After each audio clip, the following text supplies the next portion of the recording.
한 번 실수는 병가지 상사라는 말이 있습니다. 이 말은 당나라 황제가 자기 휘하에 있는 군인들에게 했던 성패 병가지 상사라는 말에서 유래되었습니다. 그러니까 병가지 상사 앞에 성패가 있습니다. 전투를 여러 번 하다 보면 전투에서 이길 때도 있고 패할 때도 있습니다. 그래서 큰 승리를 위해서는 한두 번 전쟁에서 승리하고 패하는 이 성패에 집착하지 말아야 한다는 뜻입니다. 전투에서도 한두 번 패할 수 있는 것처럼 인생에서도 한두 번 실수할 수 있습니다. 우리 중에 한두 번 실수하지 않는 사람 아무도 없을 것입니다. 그렇죠? 실수들 하시죠? 저의 실수를 가장 잘 아는 사람이 저의 아내입니다. 지난 토요일 날 설교를 하는데 성경 구절 중에 한 구절을 제가 더 보태버렸어요. 성경은 1.1획도 바뀌지 않고 가감하지 말라 했는데 제가 하나님 여호와 하나님에서 제가 하나님을 넣어버렸어요. 그래서 큰 실수는 아닌데 제 아내가 이야기하더라고요. 당신 성경 읽는 거하고 성도들 성경 읽는 게 다른 줄 아냐고. 저는 몰랐거든요. 다시 원고를 보니까 성경하고 하나님이 들어가 있더라고요. 그래서 제가 실수를 했다고 인정했습니다.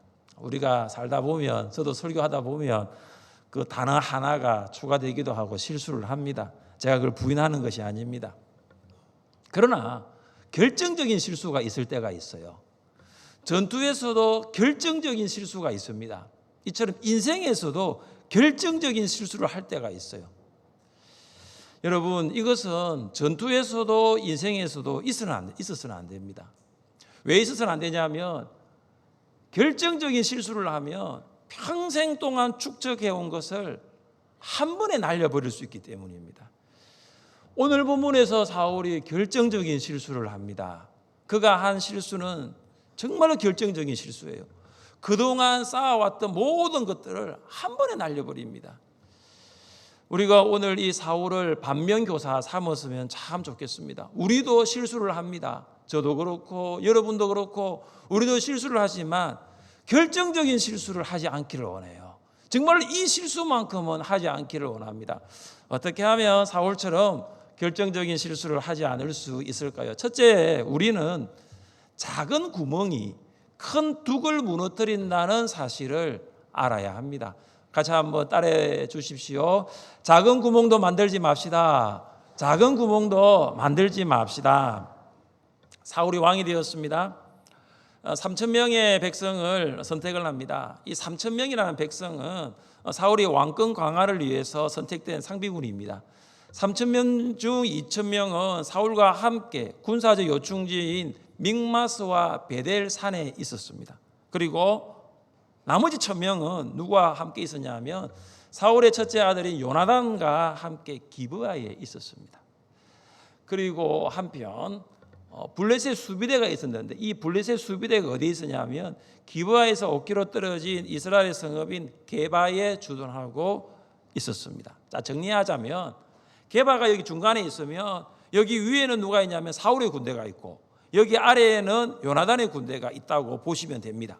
자, 그래서 게바에 있는 이 블레셋 수비대를 누가 먼저 치느냐? 요나단의 부대가 먼저 치는 거예요. 이 선제 공격을 합니다. 남쪽에서 공격해서 올라가고 그 다음 북쪽에 있는 사울의 군대가 위에서 밑으로 내려옵니다. 사울과 요나단은 이스라엘 영토에 주둔하고 있는 이 블레셋 수비대를 몰아내기 위해서 아래에서 위에서 협공작전을 지금 하고 있는 거예요. 이거는 국지전입니다. 그냥 한 그 정해진 일부 공간에서 하는 국지전이에요. 결과가 어떻게 되었습니까? 사울의 군대가 이겼습니다. 블레셋 수비대가 패배하였고 그 패잔병의 일부가 40km를 떨어진 그 블레셋에 가서 패전 소식을 전합니다. 이 이야기를 들은 블레셋 군대가 가만히 있을 리가 없죠. 이스라엘을 보복하려고 이제 합니다. 그때 사울이 나팔을 붑니다. 나팔을 불어가지고 이스라엘 백성을 소집하여서 길갈이라는 곳에 이제 모입니다. 자, 사울의 군대와 블레셋 수비대의 국지전이 어떻게 지금 확산되냐 하면 전면전으로 확전이 되고 있어요. 사울이 생각하지 않았던 거예요. 자, 함께 5절 말씀을 같이 읽습니다. 5절입니다. 블레셋 사람들이 이스라엘과 싸우려고 백성은 해변에 모래같이 많더라. 그들이 올라와 벳아웬 동쪽 믹마스에 진침해. 자, 블레셋이 이 사울의 군대의 공격을 받고 크게 분노합니다. 이 분노가 얼마나 큰 분노였냐면은 블레셋 군대의 규모를 보면 알 수 있습니다. 여러분, 블레셋 군대의 규모를 보십시오. 병거가 3만 대요. 병거가 3만 대. 오늘날 말하면 전차를 보시면 돼요. 전차. 마병이 6천 명, 그리고 보병은 너무나 많아가지고 모래같이 셀 수가 없었습니다. 이스라엘 백성이 블레셋의 이 대규모 부대를 보고 전의를 상실합니다. 그래서 이제는 숨을 곳이 있는 장소라면 숨습니다. 그래서 숲으로 도망가고 웅덩이로 가고 바위로 가고 굴러가고 엄밀한 곳, 몸을 피할 수 있는 곳이라면 다 들어가는 거죠. 심지어는 요단강을 건너서 각각 길르앗 땅으로 도망을 칩니다. 이 블레셋 군대를 본 이스라엘 백성들의 반응을 가장 잘 나타내주고 있는 단어가 7절 마지막에 있습니다. 어떻게 하냐면은 그를 따른 모든 백성은 떨더라. 사울을 따르는 이스라엘의 모든 백성이 다 떨었습니다. 자, 우리가 오늘 보고 있는 본문이 사무엘상 13장의 블레셋과의 전쟁인데, 우리 앞선 본문 사무엘상 11장에 보시면 암몬과의 전쟁이 나와요. 이 두 전쟁을 한번 비교해 보십시다. 이스라엘 백성이 암몬과의 전쟁에서 과연 암몬의 군대를 보고 떨었을까요? 아니면 떨지 않았을까요? 떨지 않았죠. 새벽에 기습 공격을 합니다. 그리고 정오가 되기 전에 이미 암몬 군대를 초토화시켜 버려요. 그런데 블레셋과의 전쟁은 좀 다릅니다. 암몬과의 전쟁과는 양상이 달라 보입니다. 싸우지도 않고 숨어버리고, 싸워보지도 않고 떨고 있고, 싸워보지도 않고 도망쳐버립니다. 여러분, 이상하지 않습니까? 얼마 전에 암몬과의 전쟁에서는 그렇게 용감하게 싸웠던 이스라엘 백성들이 어떻게 블레셋과의 전쟁에서는 다 숨어버립니까? 다 도망쳐버립니까? 무엇이 이런 차이를 만들었을까요? 같이 한번 읽어보겠습니다. 사울이 이 말을 들을 때에 하나님의 영에게 크게 감동되며 그의 노가 크게 일어나. 자, 이를 보십시오. 여기 보시면 사울에게 하나님의 영이 임합니다. 사울에게 성령이 임하였습니다. 사울이 성령 충만을 받았습니다. 사울이 성령으로 사로잡혔습니다. 이 차이밖에 없습니다. 블레셋과의 전쟁과 암몬과의 전쟁에서 차이는 성령 충만이에요. 성령 충만을 받으면 두려워하지 않습니다. 성령 충만 받으면 숨지 않습니다. 성령 충만 받으면 도망가지 않습니다. 성령 충만 받으면 전의를 상실하지 않습니다. 그런데 오늘 사무엘상 13장을 보시면 사울이 이야기를 쭉 보시면 사울이 성령으로 충만했다는 기록이 전혀 없습니다. 암몬과의 전쟁에서는 하나님께서 두려움을 주셨어요. 그래서 이스라엘 백성들이 자발적으로 모였습니다. 블레셋과의 전쟁에서는 사울이 나팔을 불었어요. 그래서 소집을 명령을 했습니다. 성령으로 충만하지 아니하면 자신의 힘으로 전쟁을 할 수밖에 없는 사실을 여실히 보여주고 있어요. 사울의 결정적인 실수는 무엇입니까? 성령 충만을 구하지 않는 기도에 있었습니다. 기도하지 않았다는 거예요. 여러분, 성령은 기도로 받습니다. 기도해야 성령 받는 줄 믿습니다. 여러분, 기도해야 됩니다. 여러분, 그런데 이 기도라는 게 신앙생활에 있어서 그렇게 중요하다는 것을 알면서도 한편으로는 그렇게 중요하게 다가오지 않습니다. 그래서 소홀하게 할 때가 참 많아요. 작은 구멍이 생길 때가 많다라는 거죠. 여러분, 신앙생활에 있어서 작은 구멍이 생기면 그 작은 구멍이 신앙 전체를 무너뜨리게 할 수 있다는 것을 우리는 알 수 있어야 합니다. 하늘샘 교회 성도라면 매일 해야 되는 일들이 있죠. 그 중에 하나가 뭐냐 하면은 10분 기도하는 거예요. 10분 기도. 한번 따라해 보겠습니다. 나는 매일 10분 이상 기도하겠습니다. 나는 매일 10분 이상 기도하겠습니다. 여기 10분 이상 기도하시는 분들에게는 목사님 좀 더 올려주세요. 아니 10분 가지고 되겠습니까? 목사님 1시간은 기도해야죠. 그러나 기도하지 않는 분들에게는 이 10분이 엄청 깁니다. 엄청 길어요. 그러니까 이 10분 이상 기도하겠습니다. 이것은 어떻게 보면 작은 일이죠. 작은 일이지만 이 작은 일을 소홀하게 되면은 신앙의 큰 것이 무너질 수 있는 것입니다. 장마가 끝난 후에 연일 더위가 계속되고 있습니다. 여러분 이 더운 이 날씨 가운데 어떻게 살아가고 있습니까? 근데 이 더위가 끝날 때가 있습니다. 언제 끝나죠? 아마 다음 주 되면 조금 나을 것이고요. 그 다음 주 되면 훨씬 더 나을 것입니다. 이 더위는 8월 안에는 끝날 거예요. 지나간다는 것이죠. 여러분 이 무더위는 8월이면 지나간다고 하지만 인생의 더위는 어떨까요? 인생의 더위. 내가 인생을 살다 보면 찾아오는 건강이라는 더위, 내가 관계라는 더위, 또 여러 가지 물질의 어려움이라는 더위, 경제적인 어려움이라는 더위. 여러분 인생의 더위를 어떻게 하실 거예요? 여러분 인생의 더위는 계속될 수 있는 거예요. 인생의 더위를 피할 수 있는 방법이 뭐냐 하면 성령 충만을 구하는 기도에 있습니다. 여러분 기도하실 때 많은 기도 중에 성령 충만을 가장 먼저 간구하십시오. 기도 중에 정말로 구해야 될 것이 성령 충만입니다.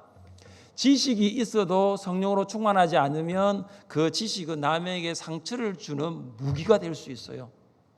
재물을 소유하여도 성령 충만하지 아니하면 그 재물은 하나님을 의지하지 않게 만들고 교만해질 수 있게 됩니다. 건강하여도 성령으로 충만하지 않으면 여러분 그 육신은 죄를 짓는 도구가 될 수 있습니다. 사도행전 4장 후반부와 5장 전반부에는 대조되는 사람들이 등장합니다. 4장 후반부에는 바나바가 나옵니다. 이 바나바는 자신의 밭을 팔아서 구제헌금을 드렸습니다. 5장 전반부에는 아나니아와 삽비라가 나옵니다. 이들도 밭을 팔아서 구제헌금을 드렸습니다. 그들이 한 행동은 똑같은데 결과가 완전히 달라요. 바나바는 초대교회 성도들로부터 존경과 칭찬을 받았지만 아나니아와 삽비라는 한날에 비참한 죽음을 피할 수가 없었습니다. 왜 이런 다른 결과가 나타났을까요? 무엇이 이런 현저한 차이를 만들었을까요? 큰 둑을 무너뜨리는 작은 구멍이 있었기 때문에, 정말로 작은 구멍이 있었기 때문이에요. 바나바는 성령으로 충만한 사람이었지만 아나니아와 삽비라는 성령을 속인 사람들이었어요. 베드로가 아나니아에게 이렇게 말했습니다. 아나니아야, 어찌하여 사탄이 내 마음에 가득하여 내가 성령을 속이고 땅값 얼마를 감추었느냐. 아나니아와 삽비라가 땅을 팔고 헌금을 드릴 때 성령께서 이렇게 말씀하셨을 거예요. 내가 땅을 판 값을 모두 드리겠다고 네가 그렇게 하지 않았느냐. 그렇게 하라고 하셨을 거예요. 그런데 아나니아는 이 성령의 음성에 따라 움직이지 않습니다. 성령께서 우리에게 말씀하십니다. 그러나 성령 충만하지 않으면 작은 구멍이 생길 수 있어요. 그리고 그 작은 구멍은 내 신앙에, 내 삶의 큰 둑을 무너뜨릴 수가 있습니다. 결정적인 실수는 어느 날 한순간 일어나는 것이 아닙니다. 지금 여러분의 신앙생활에 있어서 내가 소홀하게 하고 있는 부분이 무엇인지, 내가 정말로 기도 가운데 성령의 도우심을 간구하지 않고 있다면 여러분 성령의 도우심을 구하십시오. 성령 충만을 위해서 기도하십시오. 그렇게 해야지 결정적인 실수를 하지 않을 수 있는 거예요. 사울처럼 결정적인 실수를 하지 않기 위해서는 둘째, 우리는 두려워 말고 하나님을 신뢰해야 합니다. 한번 따라해 보겠습니다. 하나님을 신뢰합시다. 하나님을 신뢰합시다. 사무엘은 사울에게 길갈에 가거든 자신이 올 때까지 7일을 기다리라고 명령한 적이 있습니다. 사무엘이 이렇게 말합니다.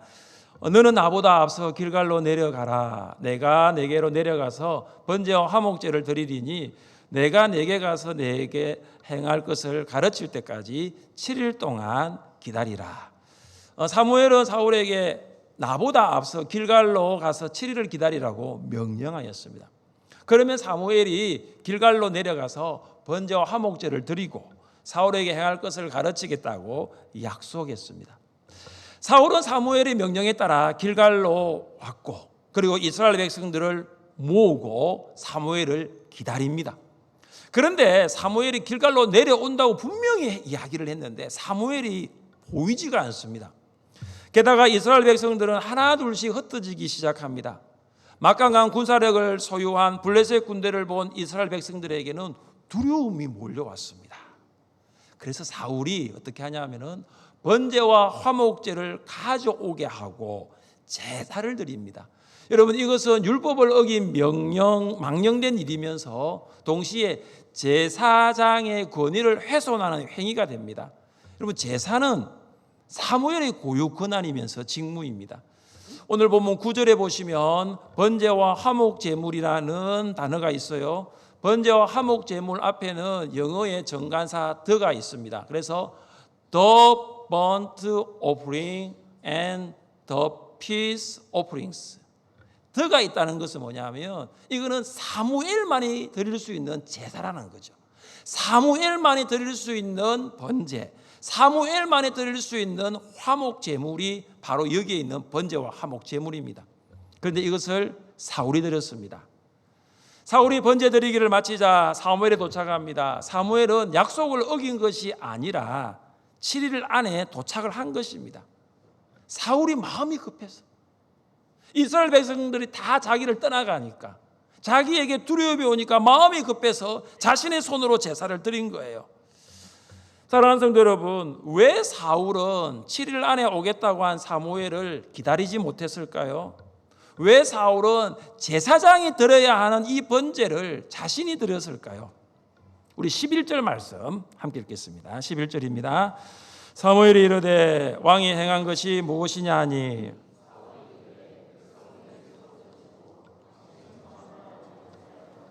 블레셋 사람은 믹마스에 모였음을 내가 보았으므로. 아멘. 사무엘을 기다리지 못한 이유, 사울이 번제를 드린 이유가 무엇입니까? 그것은 한 단어로 두려움이요. 두려움. 사울은 이스라엘 백성들이 흩어지는 것을 보고 두려워했습니다. 사울은 자기의 눈으로 믹마스에 모인 블레셋 군대를 보고 두려워했습니다. 여러분, 이 사울의 두려움은 객관적인 사실이 아니라 주관적인 느낌에서 온 것입니다. 사울이 백성이 흩어지는 것 때문에 두려워했다고 했습니다. 여러분, 이것은 주관적인 느낌이에요. 사울은 백성이 흩어진다고 해서 두려워할 필요가 있을까요? 없을까요? 두려워할 필요가 없습니다. 백성의 수에 따라서 이스라엘이 전쟁에서 이기거나 진 적이 한 번도 없습니다. 앞선 암몬과의 전쟁에서도 백성이 많아서 이긴 것이 아니에요. 하나님께서 이기게 하셨습니다. 사무엘이 정한 날 7일이 지나서 온 것이 아닙니다.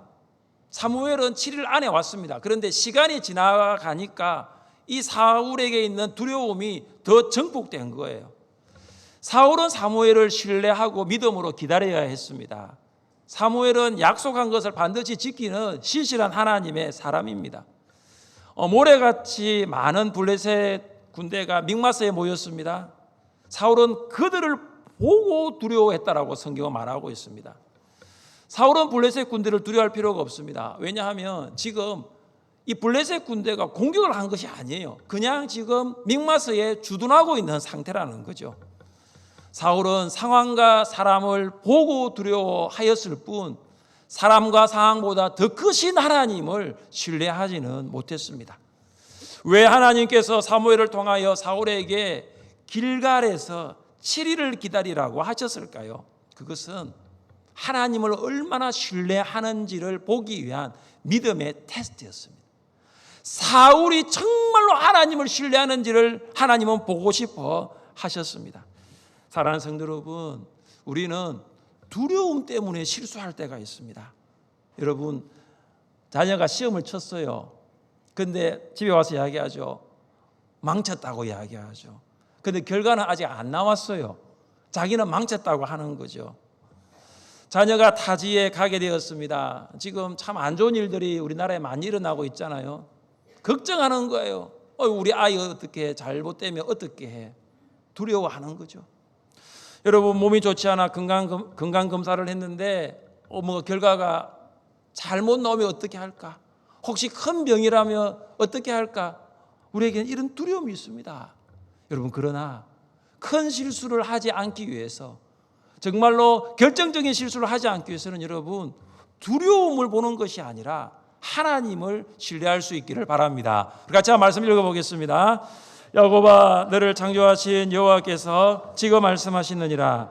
이스라엘아, 너를 지으시니가 말씀하시느니라.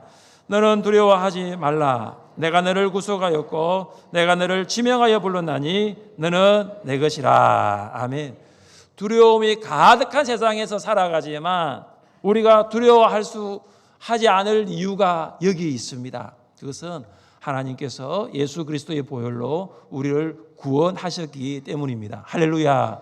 그래서 두려워하지 않는 거예요.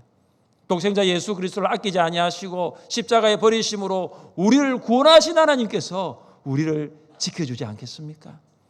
두려움이 가득한 세상에서 우리가 하지 않을 이유가 또 있습니다. 하나님께서 우리를 창세전에 택하여 부르셔서 하나님의 백성 삼으셨기 때문입니다. 할렐루야. 하나님의 백성이 된 거예요.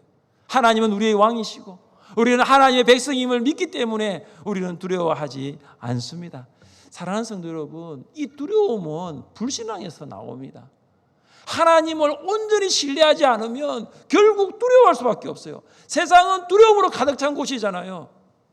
지금 여러분이 무언가를 두려워하고 있다는 것은 내가 하나님을 온전히 신뢰하지 않고 있다는 것입니다. 여러분, 그렇지 않습니까? 하나님은 우리를 모든 두려움에서 능히 건지실 분이십니다. 보라, 하나님은 나의 구원이시라. 내가 신뢰하고 두려움이 없으리니 주 여호와는 나의 힘이시며 나의 노래시며 나의 구원이심이라. 구원이신 하나님 신뢰할 수 있으시기를 주님의 이름으로 축복합니다. 사울처럼 결정적인 실수를 하지 않기 위해서는 셋째, 우리는 하나님의 마음에 맞는 사람이 되어야 합니다. 한번 따라해 보겠습니다. 하나님의 마음에 맞는 사람이 되겠습니다. 하나님의 마음에 맞는 사람이 되겠습니다. 사무엘은 사울의 결정적인 실수를 지적합니다. 우리 13절입니다. 13절을 함께 읽겠습니다. 사무엘이 사울에게 이르되 왕에게 내리신 명령을 지키지 아니하였도다. 그리하였더라면 여호와께서 이스라엘 위에 왕의 나라를 영원히 세우셨을 것이거늘. 아멘. 사울의 결정적인 실수가 여기 있습니다. 하나님의 명령을 지키지 않았습니다. 사무엘은 사울에게 내릴 명령을 하나님의 명령으로 보고 있습니다. 길갈에서 7일 동안 기다리라고 명령한 사람은 사무엘이 맞습니다. 그러나 그 명령은 하나님이 왕에게 내린 명령이라고 하고 있습니다. 왜 사무엘은 자신이 내린 명령을 하나님의 명령이라고 말하고 있을까요? 그것은 사무엘이 하나님으로부터 명령을 받았기 때문이에요. 하나님의 명령이 사무엘에게 통하여 사울에게 전해진 거예요. 사무엘은 하나님의 명령을 받아 사울에게 전하는 직무를 맡은 하나님의 사람입니다. 우리는 이러한 사실을 엘리를 통해서도 알 수가 있습니다. 여러분, 엘리의 자녀들이 범죄하였을 때 하나님께서는 엘리의 집을 심판하기로 작정하셨습니다. 그래서 하나님께서 엘리 집에 대한 심판을 사무엘을 통해서 말씀을 하십니다. 청하노니 내게 숨기지 말라. 내게 말씀하신 모든 것을 하나라도 숨기면 하나님이 내게 벌을 내리시고 또 내리시기를 원하노라. 이제 하나님께서는 사울을 대신하여 어떤 사람을 왕을 세우겠다고 하십니까? 우리 14절 말씀을 함께 읽겠습니다. 14절입니다. 지금은 왕의 나라가 길지 못할 것이라. 여호와께서 왕에게 명령하신 바를 왕이 지키지 아니하였으므로 여호와께서 그의 마음에 맞는 사람을 구하여 여호와께서 그를 그의 백성의 지도자로 삼으셨느니라. 아멘. 하나님께서 사울을 대신하여 세우실 지도자는 어떤 사람이냐면 하나님의 마음에 맞는 사람입니다. 하나님께서 세우실 사람은 이스라엘 백성의 마음에 맞는 사람이 아니에요. 이스라엘 백성은 왕을 요구했습니다. 그렇게 해서 세워진 사울은 이스라엘 백성의 마음과는 맞는 사람이었습니다. 그러나 사울은 하나님과의 마음에 맞는 사람은 아니었습니다. 블레셋이 이스라엘을 공격하기 위하여 믹마스에 진을 치고 있을 때도 사울은 하나님의 마음을 알지 못했어요. 이스라엘 백성이 전의를 상실하고 다 도망가고 있을 때도 사울은 하나님의 마음을 알지 못했어요. 사울이 정한 기한이 다 되어서 정말로 이제는 사무엘이 드려야 되는 그 제사를 자기가 드렸을 때도 하나님 마음 알지 못했어요. 여러분, 사울이 하는 가장 결정적인 실수가 이것입니다. 하나님의 마음을 알지 못했습니다. 지금 하나님이 어떤 마음을 가지고 있는지 사울은 알지 못했습니다. 하나님의 마음에 맞는 사람은 하나님의 마음을 잘 아는 사람입니다. 하나님의 마음을 잘 아는 사람은 하나님의 말씀을 순종하는 사람입니다. 사무엘이 드려야 할 제사를 사울이 드린 이유는 그가 하나님의 마음을 알지 못했기 때문입니다. 한 소년이 있었어요. 이 소년이 참 가난했습니다. 정말로 가난했습니다. 몹시도 가난했습니다. 그런데 이 소년이 신앙생활을 하면서 세운 원칙이 있습니다. 내가 정말로 가난해도 내가 하나님 앞에 11조는 빼먹지 않겠다고 했습니다. 그래서 이 소년이 30세에 모빌런치 서비스 회사를 차렸어요. 이 모빌런치 서비스 회사가 나중에 세계적인 도넛 상표를 개발하는데 이 소년이 던킨 도넛의 창업주인 로젠버그예요. 자, 그가 72세 생일 때 이런 말을 합니다. 아마 그가 일평생 살아오면서 세운 원칙일 거예요. 저는 정규 교육도 받지도 못하고 가난하게 자랐습니다. 그러나 하나님이 늘 저의 짐을 맡아주셨습니다. 성공은 지식에 있지 않고 태도에 있다고 저는 믿습니다. 로젠버그가 말한 이 인생의 성공이 어디에 있느냐를 우리가 알아야 될 것 같아요. 지식에 있지 않고 태도에 있다라는 거죠. 11조는 10의 1을 드려야 하는 지식이 아니라 11조는 하나님을 신뢰하는 태도에서 출발합니다. 하나님을 신뢰하는 태도가 없다면 절대로 11조는 드릴 수 없는 헌금이에요. 다른 헌금도 마찬가지지만 11조는 철저하게 하나님을 신뢰하는 태도부터 가질 때 시작되는 거예요. 로젠버그가 세운 원칙입니다. 매우 가난했습니다. 몹시 가난했습니다. 그는 하나님을 신뢰했어요. 그래서 하나님의 말씀에 순종할 수 있었습니다. 사랑하는 성도 여러분, 신앙생활을 하면서 실수를 하지 않으면 좋겠지만 실수를 할 수는 있습니다. 그러나 결정적인 실수를 하지 마십시오. 작은 구멍이 정말로 신앙에 있어서 여러분이 소홀하기 쉬운 그 작은 것이 신앙 전체를 무너뜨릴 수 있기 때문입니다. 사람과 상황을 보면서 두려워하지 마시고 숨지 마시고 도망가지 마시고 하나님만을 신뢰하시기를 바랍니다. 그리고 하나님의 마음에 맞는 사람, 하나님의 마음을 아는 사람, 하나님의 말씀을 순종하는 사람 될 수 있기를 주님의 이름으로 축복합니다. 우리 자리에 일어나셔서 찬양하겠습니다.